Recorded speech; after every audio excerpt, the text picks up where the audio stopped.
আমাদের অবস্থা কোম্পানির টাকা নাই, 200টা বকায়া আছে, মানুষের তলব হয় না।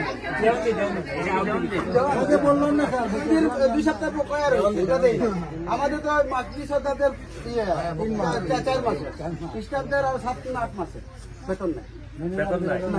আজকে যে বেতন পাইলে না চলবাই কেন? আপনি বিচার করেন না,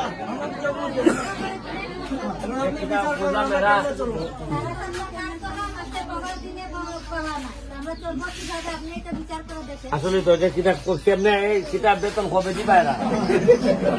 হ্যাঁ কিতাব দিচ্ছেন খাদ্য দিচ্ছেন, হ্যাঁ ইটা করলে এরা তো 3-4টা বাগান নিয়ে আপনারা বিপদ বলাইছে। দেওয়ন্দি ইটা লাল চান, হ্যাঁ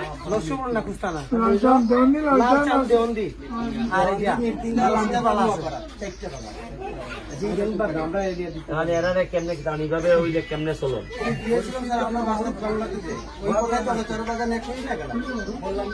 এই কিতা আপনারা এখানে খেটা আসেনি, অ্যাসিস্ট্যান্ট ম্যানেজার আসেনি কেউ? কারণ কিতা এরা কিতা কইছে কবে দিব?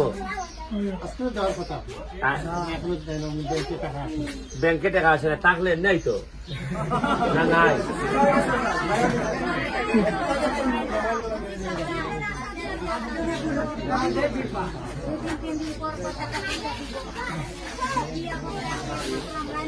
এখন আমি তো বুঝতেছি না, এখন এরা তো মালিক আর তোমার মালিকের সাথে তোমরা এরা চা পাতা দেওয়া আর এরা তোমরা পয়সা দেয়। এখন চা পাতা দিলে পয়সা তো আটকাই গেল। এখন আমি কিতা করতাম পারি এমপি হিসাবে, আমার কাম কিতা? আবার তোমরা না খাইয়া থাকলো আমার সহ্য হইতো না। বিচার দিলাম না, বিচার করলাম, কিন্তু এখন না খাইয়া থাকলেও তো আমার যন্ত্রণা। ভোট লইয়া তো আমি তো বিয়া বইছি, মানে আছে না বিয়া বইছে, জামাই পালবো না তো কেটাই পালবো?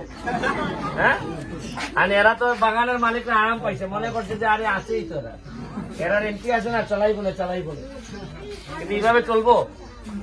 কারণ এরা তো কইতেছে যে টাকা এবার কথা, এখন নাকি নাই টাকা, নাকি না আমরা এরকম ভুয়া দেখাইতেছি। এখন কিতা করো এই সপ্তাহ? এই আপনার মনে হয় রবিবারে যাইতেছেন নাকি? কালকে কালকে তো আর ব্যাংক খোলা পাইতা না, সন্ধ্যার পর আইব। তাইলে কিছু চাউল দিলাইও বলো।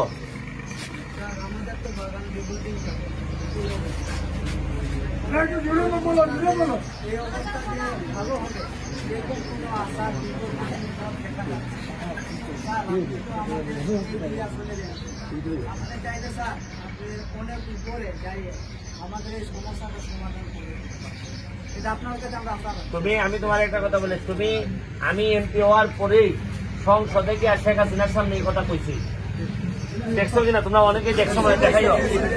গত 20-30 বছরে কোন এমপি গিয়ে তোমরা জন্য একটা কথাও পাইনি। যদি আগে কইতো তাহলে এই অসুখটা এত বড় হইতো না। এখন আমি যখন তোমরা পাইছি তখন ক্যান্সারটা বড় হয়ে গেছে। আমার কাছে যখন আইছো তখন এই যে পুরাটা বড় হয়েছে। আর আগে যখন ছোট ছিল তখন নেতারা খালি শরীরের মধ্যে চেন দিয়ে বেড়াইছে, আর কইছে আরে হইব। এই জন্য তো আমি যে কই যে এরা খালি মজা মারছে আর তোমরা খালি বইটা পাইছো। এরা ফজা বাইরা খালি মজা মারছে, আর স্বরূপ ভাই কইছে যে হ্যাঁ আসি। হ্যাঁ, আর কিতা কইতা পানি নাই, বাদ নাই, কইতা কিতা?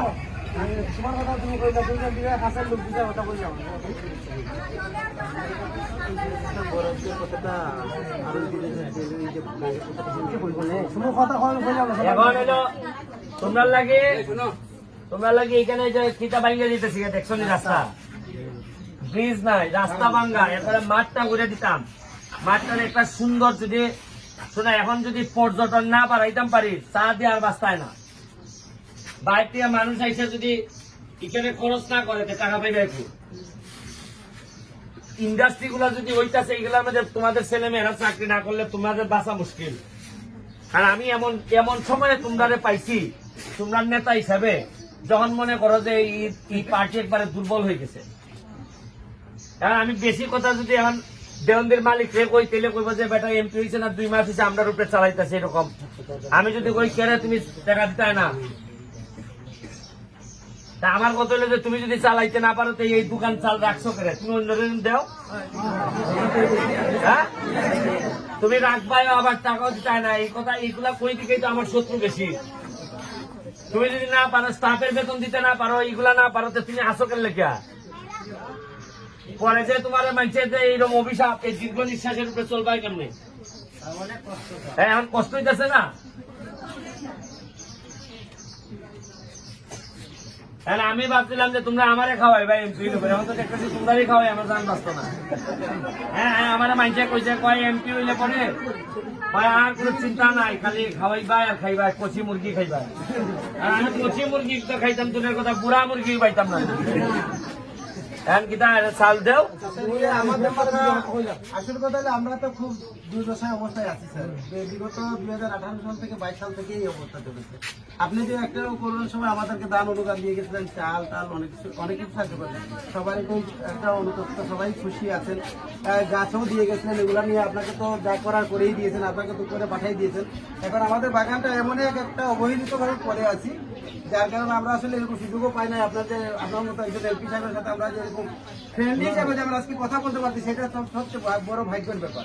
আর এই কথাটা হলো আমরা আজকে গর্বিত যে আমাদের ছোটখাটো যে আমাদের সুমন ভাই যে আজকে আমাদের কাছে এই যে দুঃখের সময় আছে পাশে দাঁড়াচ্ছেন। লম্বা কথা না, লম্বা কথা না, আসল কথা কিটা চাও এটা হোক। স্যার আমি বলেছি হ্যাঁ শুরু করে দিছে যে কত মহান মানুষ এই কাছে, আরে আসল কথা এখন পেটে ভাত নাই। ঠিক আসল কথা নাই, খালি চাইতে মারে চাইতে মারে। আসল কথা স্যার এগুলো যে আমাদের এই যে মন্দিরে বরাদ্দটা দিয়ে গেছেন, হ্যাঁ আর আমার বাগানে ড্রেনের রাস্তার খুব অবস্থা খারাপ। এই যে শোনো আমি তো সবই করতে চাই, কিন্তু যখন আইসা দেখি যে আমার লোক খাবার পায় না, তখন তো আমার অন্যদিকে আর নজর থাকে না। আরে আমার কথা হলো যে যখন আমার সংসার চলে না, আমার ছেলে বিয়া করে কোন সময় এই যে রাস্তাঘাট ঠিক করতাম, আগে তো খাওয়া দেওয়া লাগবো, খাওয়া না দিলে তো আমার প্লেট থেকে আমার ভাত লই লিব।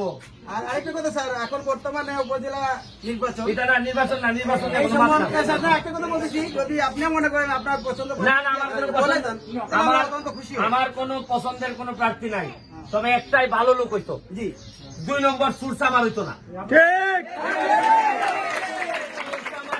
সুরসামারে টাকা খাইতে খাইতে আমাদের এই জায়গা পর্যন্ত আনছে। আজকে আমি এত টাকা বরাদ্দ পাইয়া সব কইয়া দিই, এরা আগে কইলো না করে বরাদ্দ কই যায়। আর সময় আইলে খালি গো আমি গো তোমার গো তোমার গো, আর এরপরে ভোট শেষ, তুমিও শেষ, হ্যাঁ এটা আর চলবে না। এই আমি দাদার কাছে দায়িত্ব দিয়ে গেলাম, দাদা যেভাবে বলে এইভাবে যারা নেতৃবৃন্দ আছে তারা যেভাবে বলে করেন, আর আমার উপর ভরসা রাখেন। আমি যদি খাই আপনারা খাবেন, আপনারা না খাইয়া থাকতে গেলে আমি এটা সহ্য করবো না। দরকার এমপি গিরি সাইডে দিয়ে আমি দেবো, তাও তোমাদেরকে না খাইয়া থাকতে দেবো না।